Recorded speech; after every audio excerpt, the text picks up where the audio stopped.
নমস্কার, আপনারা দেখছেন ওঙ্কার বাংলা। আপনাদের সঙ্গে রয়েছি আমি সৌমি। নজর রাখবো শহরের গুরুত্বপূর্ণ খবরের দিকে। সামনেই বিধানসভা নির্বাচনী প্রচারে অন্য দলকে টেক্কা দিতে কোমর বেঁধে ইতিমধ্যেই ভোট ময়দানে নেমে পড়েছে শাসক বিরোধী সব পক্ষই। এরই মাঝে তৃণমূলকে দেখা যাচ্ছে অভিনব কায়দায় প্রচার করতে, কোথাও রীতিমতো স্টেজ বেঁধে গ্ল্যামারাস ভাবে র্যাম্প শোর মাধ্যমে প্রচার করতে, আবার কোথাও বা সমর্থকদের মাঝে গাড়ির ওপর দাঁড়িয়ে প্রচার করতে। এখন দেখার বিধানসভা নির্বাচনে এই অভিনব প্রচার পদ্ধতি কতটা ছাপ ফেলতে পারে।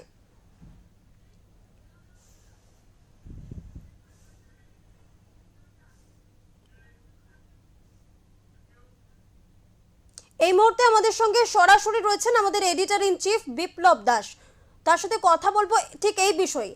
দাদা, আপনার কাছ থেকে জানতে চাইবো, বঙ্গ রাজনীতিতে এই অভিনব প্রচার কিভাবে দেখছেন বিষয়টি, রাজ্য রাজনীতিতে কতটা প্রভাব পড়তে পারে?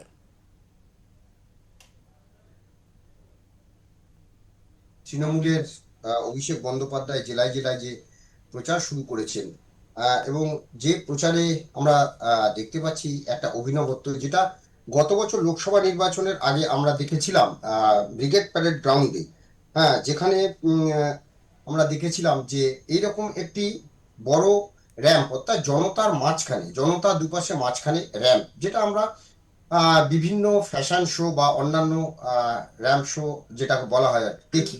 তো সেই রকম র্যাম্প শো জনতার কাছে উন্মুক্ত করে জনতার মাঝখানে এসে কথা বলার একটা পদ্ধতি। তো বঙ্গ রাজনীতিতে আমরা যতদিন দেখছি, ছোটবেলা থেকে আমরা তো বাংলা রাজনীতি দেখে আসছি, কত কি হয়েছে ঘটেছে, প্রচার প্রসার, পরিকল্পনা আমরা অনেক দেখেছি।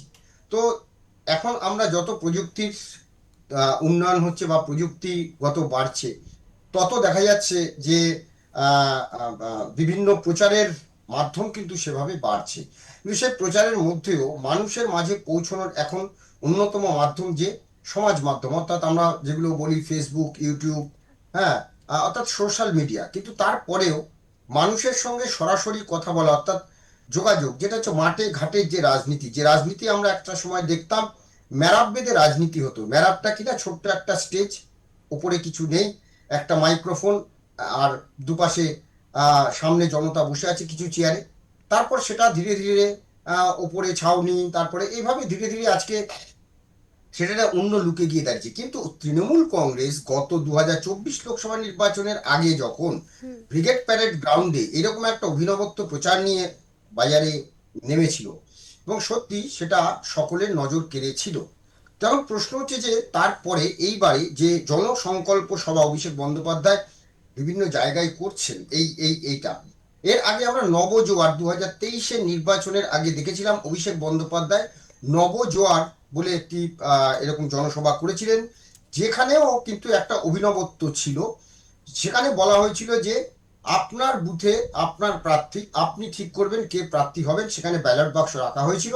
যদিও সত্যি সত্যি যে মানুষ যাকে চাইছিলেন তারা কতটা প্রার্থী হতে পারেছেন এ নিয়ে নানা বিতর্ক রয়েছে, কিন্তু প্রচারটার মধ্যে একটা অভিনবত্ব ছিল, একটা উন্মাদনা তৈরি করেছিল তৃণমূল কর্মীদের মধ্যে, এটা অস্বীকার করা যায় না। সেই সঙ্গে তিনি যেভাবে যাচ্ছিলেন এই যে নবজোয়ারে, সেটা হচ্ছে যে পুরো একটা গাড়ির মাথায় যেভাবে গেছিলেন। আমরা যদি দেখি যে রাম মন্দির বা ওই অযোধ্যা নিয়ে যখন লালকৃষ্ণ আদবানি, তখন আমরা অনেক ছোট, রাজনীতি বুঝি না প্রায় বলা যায়, কিন্তু তখন আমরা দেখেছিলাম যে ওই যে রথযাত্রা করেছিলেন সারা ভারতব্যাপী, সেই ঠিক অনেকটা সেই স্টাইলে কিছুদিন আগে রাহুল গান্ধীও করেছেন, আমরা দেখেছি ভারত জোড়ো যাত্রা করেছেন তিনি লোকসভা নির্বাচনের আগে।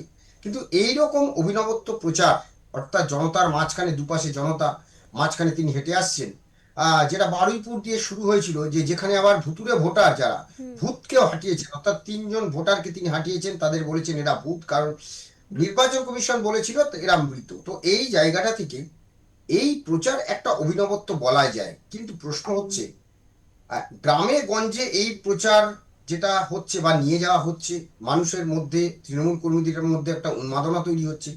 দ্বিতীয়ত আরেকটা জিনিস হচ্ছে যে এই প্রচারের কৌশলটা অনেকটা আমরা যেটা বলি কর্পোরেট কালচার, অর্থাৎ কর্পোরেট কালচারের মধ্যে এইটা তার ঝাঁ চকচকে বিষয় থাকবে, যেটা ওই গ্রামের ধুলো মেঠো ঝেড়ে উঠে একটা ঝাঁ চকচকে ব্যাপার, সেটা কিন্তু নিয়ে ফেলা হচ্ছে। মানুষও যাতে প্রচুর ভিড় হচ্ছে সেটা দেখার জন্য এই যে একটা অভিনবত্ব প্রচার কি সেটা, এখানে এটা কিন্তু অস্বীকার করা যায় না, এটা কিন্তু ভিড় হচ্ছে একটা বিরাট। কিন্তু প্রশ্ন হচ্ছে যে রাজ্য রাজনীতিতে কতটা প্রভাব ফেলবে এই প্রচার, কি আদৌ প্রভাব ফেলবে?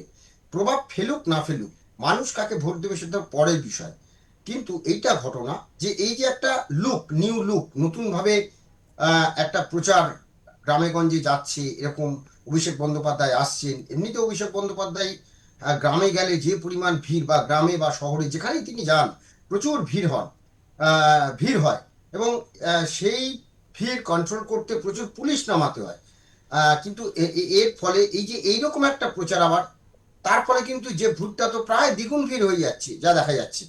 তো এখন দেখার যে রাজ্য রাজনীতিতে 2026 নির্বাচনে প্রচার তো হবে, কিন্তু প্রচারের ফসল কি তৃণমূল কংগ্রেস ঘরে তুলতে পারবে?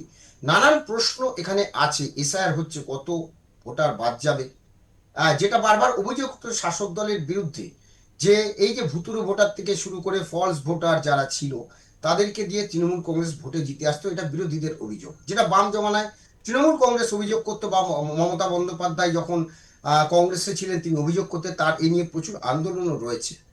সাইন্টিফিক রিগিং বলা হয়েছিল তখন, কিন্তু সেই সাইন্টিফিক রিগিং আজকে আরো উন্নত থেকে উন্নততর হয়েছে বলে অভিযোগ বিরোধীদের। সেইখানটায় প্রশ্ন যে সবকিছুই তো হলো, এত উন্নততর প্রযুক্তি, এত উন্নততর র্যাম্প বেঁধে সেখানে র্যাম্পে হেঁটে সেটে মানুষের কাছে প্রচার, নানা রকম তথ্য তুলে ধরা, কিন্তু সেটা কি ভোটের বাক্সে প্রভাব ফেলবে?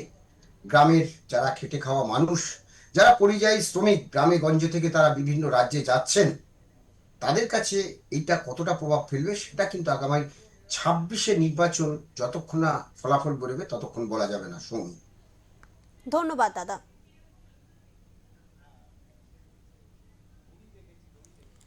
বিধানসভা নির্বাচন সামনেই, বিধানসভা নির্বাচন, আর তার আগে নির্বাচনী প্রচারে একে অন্যের দলকে টেক্কা দিতে ইতিমধ্যেই কোমর বেঁধে নেমেছে শাসক বিরোধী দুই দল। অন্যদিকে আজ ইটাহারে অভিষেক বন্দ্যোপাধ্যায়ের জনসভায় দেখা গেল একেবারে অভিনব প্রচার। সেখানে দেখা যাচ্ছে অভিষেক বন্দ্যোপাধ্যায় কার্যত গাড়ির ওপর উঠে তিনি প্রচার করছেন। বঙ্গ রাজনীতিতে অভিনব এই প্রচার অভিষেক বন্দ্যোপাধ্যায়ের 26 নির্বাচনে ঠিক কতটা প্রভাব ফেলবে তা ইতিমধ্যেই রাজ্য রাজনীতিতে উত্তাপ ফেলেছে।